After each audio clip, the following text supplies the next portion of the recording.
Randomness. Today we are going to talk about the antithesis of a logical rule.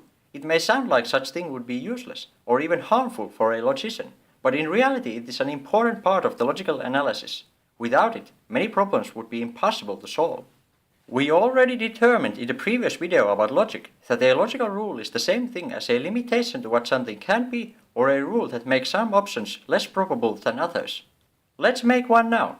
Let's say that the dart is going to hit the dart board, aka these options are limited off. We now know with complete certainty that the dart is not going to hit these places, but we don't know with certainty where off the dartboard the dart is going to hit. When there are no logical rules telling us the exact place, the place will be a random option from those that are left. Randomness is the lack of logical rules.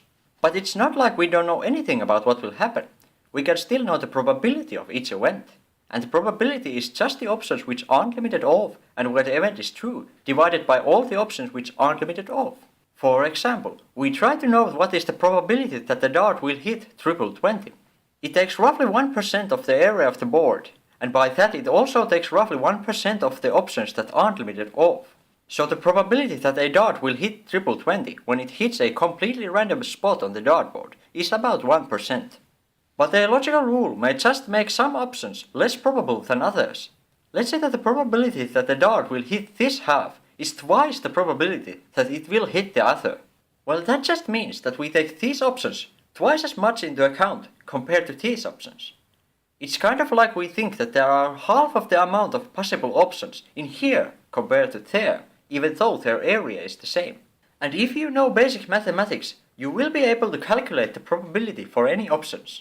Another thing to understand about randomness is that there are two kinds of randomness: relative randomness and absolute randomness. Relative randomness is the same thing as not knowing. When you don't know the logical rules of a thing, relative to you it will seem to you as a random thing. For example, when you roll dice, the number you will get seems random to you, even though we know that the laws of physics determined which number it would be long before the die actually fell. And if you had known those laws perfectly, the number wouldn't have been random to you. Absolute randomness is when there truly is a lack of logical rules, regardless of the perspective. For a long time, this absolute randomness didn't seem to exist anywhere, but in the last 100 years, physicists have found examples of it in the quantum mechanics. Now there is a difference between randomness, the lack of logical rules, and a random occurrence. A random occurrence is the collapse of possibilities, the collapse of randomness. Think about the roll of a die. At the beginning there were 6 possible outcomes, 6 options that could have been. Then after the roll, the occurrence of relative randomness, there was only one option, the number on the die. And as I said before, the only examples of occurrences of absolute randomness are on the level of quantum mechanics, so we won't go deeper into that. But the amazing thing is that the random occurrences create new information. It sounds counterintuitive, but think about the roll of a die. At first you didn't know what the outcome would be, and after the random occurrence, you knew. And when you think about it, the collapse of possibilities sounds a lot like new logical rules forming. And it is. These options were limited off. But the coolest part is that random occurrences are also the only way for new information to come about. And the reason for this is very simple. If it could have been known beforehand, the information already existed. Think about it. The only way an occurrence doesn't seem random to you is when you knew about the occurrence beforehand. The second amazing thing about randomness is realized when we remove all the limitations, all the logical rules. All the possible options become available, but there are still things we can know. For example, logical necessities are true in all possible options, and therefore they are also true in this completely random system. And we can also find properties which are true in most possible options, making them probable even if the system is completely random. For example, how complex is a completely random system? Complexity is practically to how many different parts can you dissect the system into, which is practically how much stuff there is. We can know the probable amount by arranging all the possible options, all the possible ways a thing can be, in a line where the least complex options are on this end, and as we go on the line to the other end, the more complex options become.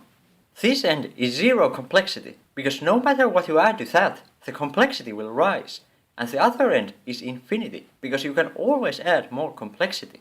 Then the question becomes simple. How long do we have to go on this line until we have gone over half the possible options? After crossing half the options, the probable amount of complexity will be in that set of options we have crossed. So when have we? After crossing a million options? After Google options? After Googleplex? You start to realize that there are always more options to come, because the other end of the line is infinity. So no matter how complex of a system you come up with, there are always infinitely large amount of more complex options than that system, that there are less complex options. So we can conclude that almost all of the possible ways a thing can be are near infinitely complex, aka have near infinite amount of stuff in them. So a completely random system would almost certainly be a random mess of random properties, but a near infinitely large and complex random mess. We can use this to, for example, know the amount of things we don't know about. Things we don't know, by definition, form a system that is completely random relative to us. And with this we can know that there's almost certainly near infinite amount of things we don't know about. And that is pretty cool. Let's recap. 1. Randomness is the lack of logical rules. 2. Randomness still follows statistical probabilities. 3. There are two kinds of randomness: relative randomness and absolute randomness. Relative randomness is the same thing as lack of knowledge, and absolute randomness is the true lack of logical rules. 4. A random occurrence is the same thing as collapse of possibilities. It is the only way new information can come about. 5. A truly random system would almost certainly be near infinitely complex. For example, things we don't know about. Well, that's enough randomness. If you found this interesting, subscribe, share and like. And have a nice day.